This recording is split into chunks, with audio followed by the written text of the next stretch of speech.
Welcome to That's Good Sports. I'm Brandon. I wish I possessed the same vernacular as Shannon Sharp Perna. Yeah, I know the word vernacular. Now, Tom Brady lost in prime time after failing to utilize the most talented quadricepticular of ball catchers for the second time in 3 games. And after the game, he couldn't be found anywhere close to shaking Jared Goff's hands, which I respect.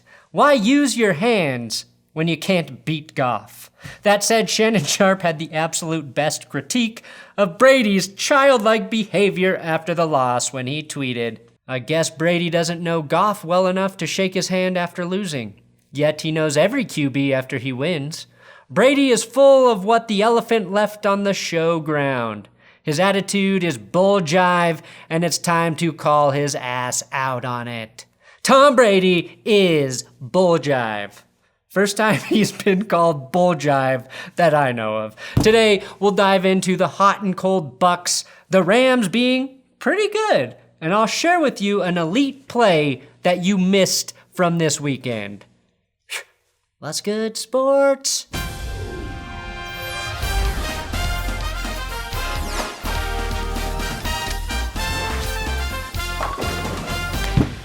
Bow bow.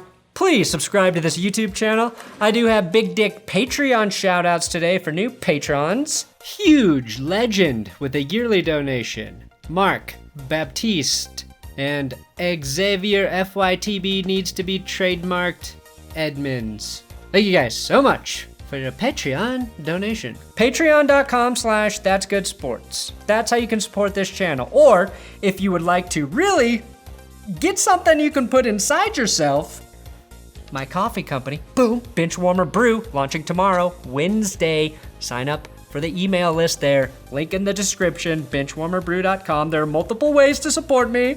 I don't care how you do it, or if you don't do it. I just love that you're here watching.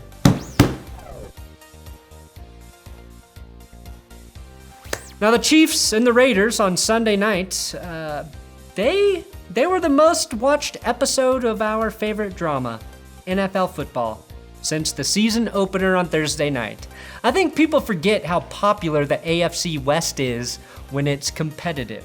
If we could swap, say, the Chargers for, the Seahawks, and the Broncos could be good again, the AFC West would dominate primetime football. And I couldn't help but actually laugh out loud when I read Chargers memes saying, "Holy shit, can you imagine being able to hold on to leads?"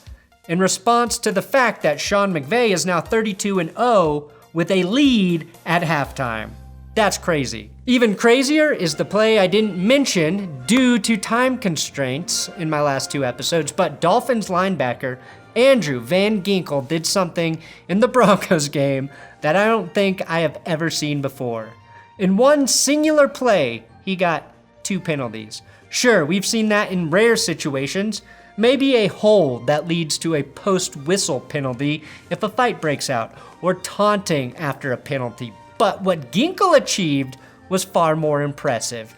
He was penalized for defensive holding and then roughing the passer on the same play.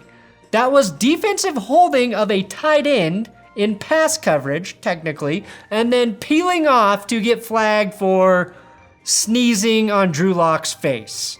Okay, he hit his head. Sneezing on his face during a COVID season, that would definitely be a penalty. It was a bad call on Van Ginkel. Now, holding a tight end and roughing the passer on the same play, in my mind, is actually more impressive than Van Ginkel's forced fumble to save a game-sealing touchdown on the very next play. And just like Ryan Fitzpatrick, I love Rip Van Ginkel, and I don't care who knows it. The next achievement I want to see is 2 15-yard penalties on the same play by one man. Hopefully both against Tom Brady. Now, last night, I was able to neglect my family and watch Monday Night Football in its entirety, as I edited my AFC West recap late into the eve. My biggest takeaway was not that Tom Brady is declining more rapidly than common ground between 2 people with different political beliefs. No, it was that Jared Goff played pretty damn good football against a tough defense. Goff and Brady combined for 99 passing attempts. That was a direct result of the Rams and the Bucs' defensive fronts absolutely smothering any and all rushing attempts in the game. Just 41 rushing yards for the Rams and 42, I think, for the Bucs. Jared Goff also tied Tom Brady for the second most completions on Monday Night Football with 39. And had Sean McVay opted to, try and score a touchdown on the final drive instead of just settling for a game-winning field goal, Goff could have surpassed the record of 40 held by some old motherlicker we don't need to acknowledge.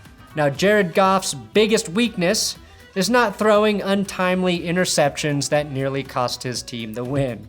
I mean, if he ever stops doing that, people will start looking at him like we did back in 2018 after that Monday night 54-51 touchdown fest between Goff and Patty Mahomes that Goff won. Goff's true weakness is thinking the word hell is a swear. Our defense stepped the hell up today. I'm sorry, excuse me. Our defense stepped up. Our defense stepped the hell up today. I'm sorry, excuse me. Our defense stepped up. Hell is not a bad word, Jared. Hell is actually the place Tom Brady signed all of his contracts with the devil. Embrace the heat, because the devil is clearly done with Tom Brady, and he needs a new QB to puppeteer. You definitely fit the profile. Moderate arm talent, quarterbacking a team on a Super Bowl drought, and most importantly, handsome and white. I know the devil is no longer in Brady because he finally looks old, or like he hasn't eaten protein since prior the start of the pandemic. Mike Evans, Gronk, Cameron Brate, Chris Godwin, and of course Antonio Brown are all high-profile receiving targets. And Mike Evans definitely willed his way into the end zone like he was jealous of A.J. Brown's touchdown against the Ravens. Chris Godwin soared over the pylon to tie the game, giving us one of the best football images of the season. But the Rams, I say, have maybe one of the most underappreciated groups of ball catchers in the league. Tight ends Tyler Higbee and Gerald Everett basically combined to be one really good tight end. Cooper Kupp is an absolute tactician coming off the line of scrimmage. And when Tom Brady closes his eyes at night, he dreams of 10 Cooper Kupps, eagerly dropping his ball in all of them, like they were little beer pong cups. Robert Woods is maybe the most reliable receiver in the NFL. He's on pace to have his third straight 1,000-plus yard receiving season, and he and Kupp combined for 23 receptions, 11 and 12 each, and 275 receiving yards, and the Buccaneers knew it was coming because, again, the Rams could not run the ball. Just like Aaron Donald could not pressure Tom Brady. I don't think Aaron Donald recorded a single stat in this game, and the Rams still won. But the Rams secondary, despite being flagged for pass interference 3 times in the first half, 2 of which were bullshit, received Aqib Talib's no-fly zone secondary of the week nod. It was a monumental night as the NFL had its very first all-black officiating crew on the field. And we now know for sure, black, white, Asian, Middle Eastern, Latin, male, female, all refs are equally capable of pissing fans off during a football game. And that ineptitude can actually unite football fans more closely than beer. Seeing the Monday Night Crew not correctly call this Tom Brady fumble a fumble gives me great hope for all humanity.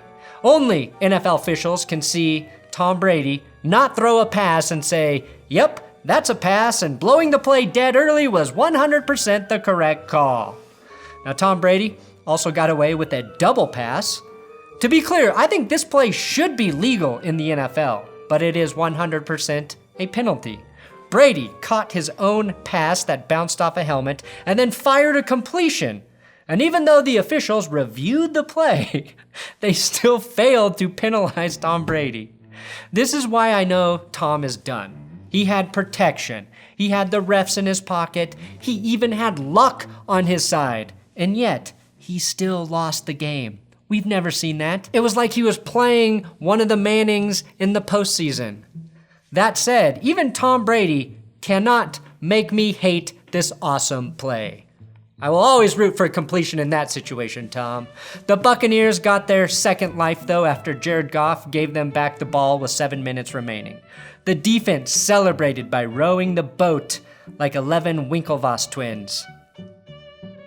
Twins, 11, that's 20. Don't check my math there. Knowing they'd ultimately lose, I see this as them digging their own graves because they have a bad QB at the helm.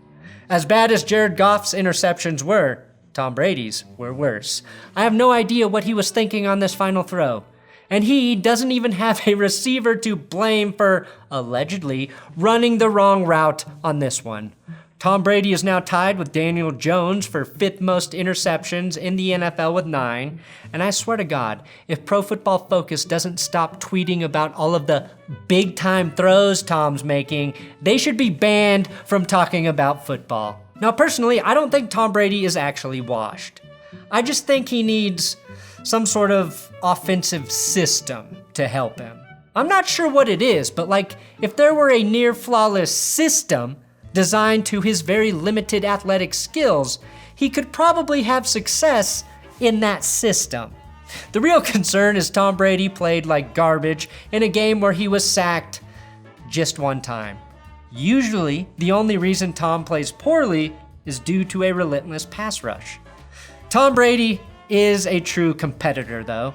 And the word competitor is a great replacement for the word asshole, which means Tom is the biggest competitor the NFL has ever had.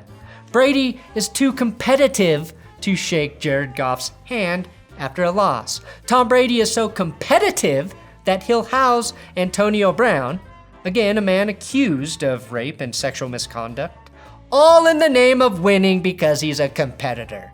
Imagine how messed up in the head you have to be more comfortable providing free room and board for Antonio Brown than you are shaking Jared Goff's hand after a loss. Our defense stepped the hell up today. I'm sorry, excuse me. Our defense stepped up. Watching Brady slowly go down in flames is actually sweeter than I could have ever imagined. Oh, it's sweet, all right. Thanks for watching. That's Good Sports. Click a video here. Enjoy your Thanksgiving too.